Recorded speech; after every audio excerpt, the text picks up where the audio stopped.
Hello दीदी बहनी और नमस्ते। एक भजन गावे चलते ही आप सब पसंद करें, लाइक और सब्सक्राइब जरूर करें। लाला नो सबसे प्यार महातारी, लाला नो सबसे प्यार महातारी।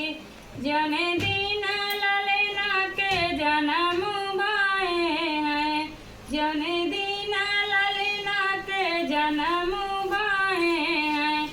अने लूटावे महातारी, अनुधन सोनवा लूटावे महातारी।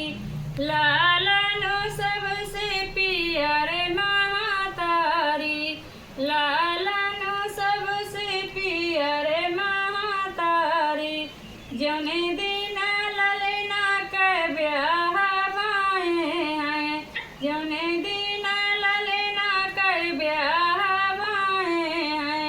घरे घरे गोतनी बोलावे महातारी, घरे घरे गोतनी बोलावे महातारी।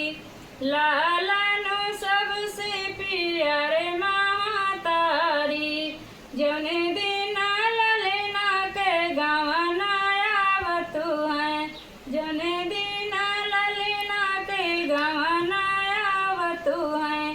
घरे घरे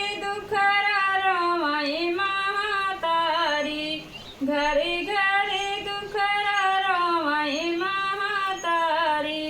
लाला नो सबसे प्यार महातारी, लाला नो सबसे प्यार महातारी। हेलो दीदी बहनी भैया, हेलो।